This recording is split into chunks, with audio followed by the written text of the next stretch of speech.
Le mardi 5 novembre 2024, les Américains sont appelés à élire le 46e président des États-Unis d'Amérique.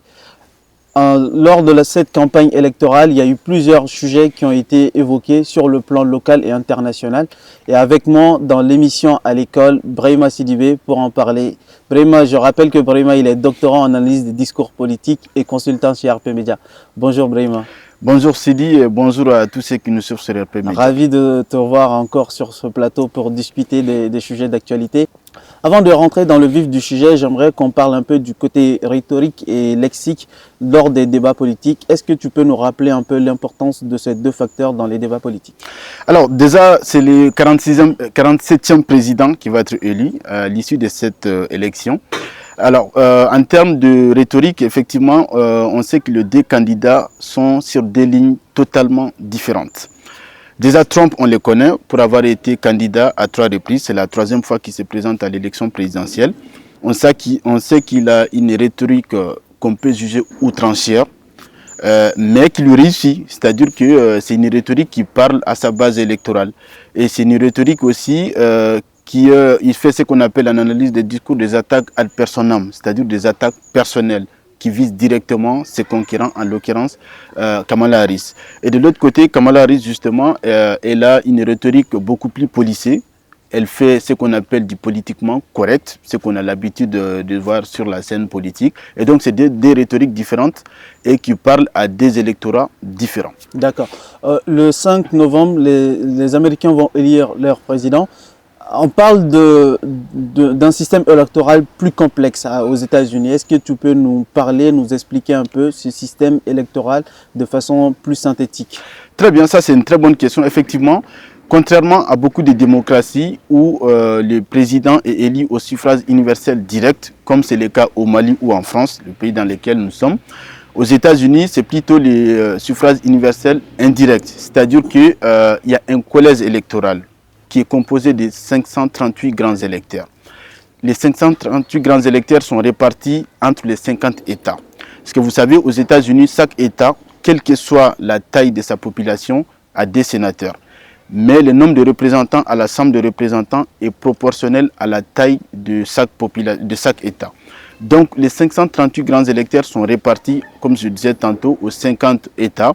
Donc chaque État ayant un nombre défini. Je prends l'exemple de l'État le plus peuplé, c'est la Californie.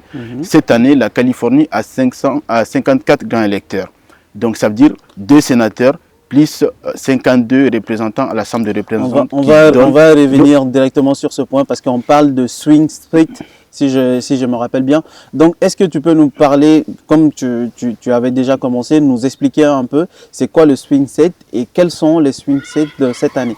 Très bien, ok, je poursuis. Donc, les 538 grands électeurs, pour être élu, il faut obtenir au minimum 270 grands électeurs. Donc, le candidat qui obtient 270 grands électeurs est élu président des États-Unis. Mais effectivement, on sait que les États n'ont pas le même poids, n'ont pas la même importance. Et c'est d'où la question effectivement des swing states, c'est-à-dire en français on peut traduire par des États pivots ou des États clés. Ça veut dire quoi? Ce sont des États qui n'ont pas de coloration partisane. Parce que vous avez aux États-Unis, on a ce qu'on appelle des blue states, qui sont des États démocrates, et des red states, des États républicains. Mais les swing states n'ont pas de coloration, c'est-à-dire que tantôt ils peuvent voter pour le républicain, tantôt pour les démocrates. Donc cette année, ils sont au nombre de 7. On peut en citer quelques-uns. Il y a le Michigan, il y a la Pennsylvanie, il y a le Wisconsin et il y a le Nevada. Qui sont des grands États. Qui sont les swing states, donc qui peuvent faire basculer l'élection. Et si vous avez remarqué, tout au long de cette campagne, les 2 candidats, en l'occurrence Kamala Harris et Donald Trump, ont plutôt tenu des meetings principalement dans cet État. Donc le résultat des élections viendra certainement des résultats dans ces États. Et aujourd'hui, ce qu'on peut constater dans les sondages, c'est que les 2 candidats sont au coude à coude. Exactement. Et donc la vraie question, c'est qui peut l'emporter dans ces grands États. Parlons de sondages. On sait que les 2 têtes de liste sont le président qui a été Donald Trump, qui a été déjà président des États-Unis, et la vice-présidente Kamala Harris, qui arrive coude à coude dans les sondages.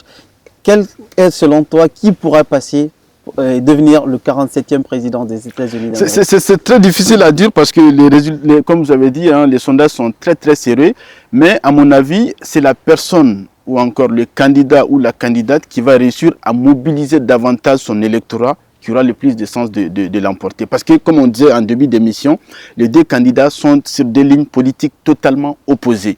Donc, il n'y a pas d'hésitation entre les deux en réalité. Les deux camps sont déjà choisis. Ce qui peut changer, c'est la participation. C'est la participation. C'est les candidats qui aura réussi à faire mobiliser davantage son électorat qui aura le plus de chances de l'emporter. Et en ce sens aussi, on voit que cette année, le vote est très genré. C'est-à-dire que les femmes votent davantage pour Kamala Harris et les hommes pour Donald Trump, qui a un discours assez masculiniste, pour revenir à la rhétorique, qui a un discours assez masculiniste, assez machiste, on peut le dire. Et donc aujourd'hui, l'enjeu principal, c'est les candidats qui auront réussi à mobiliser davantage son électorat aura plus de chances de l'emporter. D'accord. En parlant de mobilisation de l'électorat, on voit que plusieurs sujets ont été évoqués lors de cette campagne électorale, comme je le disais tantôt au début de l'émission, notamment les guerres en Palestine, à Gaza principalement, et aussi au Liban qu'on vient de voir, mais aussi il y a la guerre de la Russie entre l'Ukraine et la Russie. On voit qu'entre-temps, plusieurs unions s'étissent, notamment le BRICS qui s'agrandit et que des alliances deviennent de plus en plus formelles. Quels sont, selon toi, quels sont les enjeux de cette élection pour ces guerres-là? D'aucuns parlent de guerre froide, d'autres parlent aussi d'une potentielle troisième guerre mondiale. Est-ce que cette élection pourra faire changer la donne?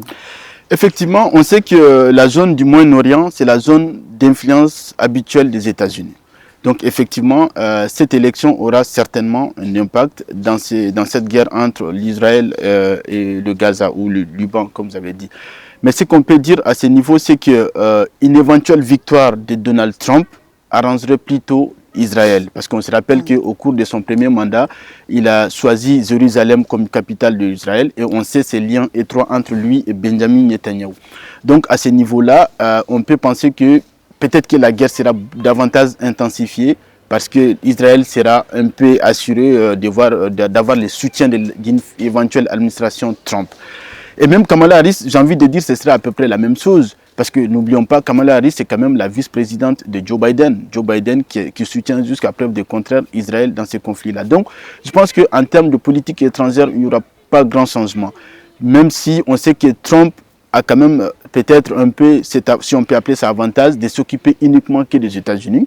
Et donc, en ce sens-là, effectivement, ça peut contribuer à apaiser les tensions. Et par rapport à l'Ukraine, on se rappelle de cette phrase célèbre qui dit qu'il peut résoudre la situation en 24 heures de présidence Donald Trump. Parce qu'on sait que, bon, quand il dit ça, c'est une manière aussi de forcer un peu la main de l'Ukraine à accepter les parties, d'accorder à la Russie les parties qui ont été annexées. Donc, oui, je pense qu'en termes de politique étrangère, les deux candidats n'ont pas beaucoup de différence. À quelques exceptions près, comme je disais tantôt, que Trump s'occupe davantage de la politique intérieure plutôt que de la politique étrangère. D'accord. Parlons des élections des États-Unis, mais nous, en ce qui nous concerne en tant que jeunes Africains, ça c'est forcément notre continent. Quel est l'impact de cette élection sur le continent africain? Alors, en tout cas, autant j'ai été un peu nuancé par rapport au Moyen-Orient, autant par rapport à l'Afrique, je dirais une victoire de Trump arrange plus l'Afrique. Je m'explique. D'accord. Parce qu'on sait que Trump, il manifeste une certaine indifférence vis-à-vis de l'Afrique. On a vu que pendant tout son premier mandat, il n'a pas mis pied sur le continent africain. Mais j'ai envie de dire, tant mieux.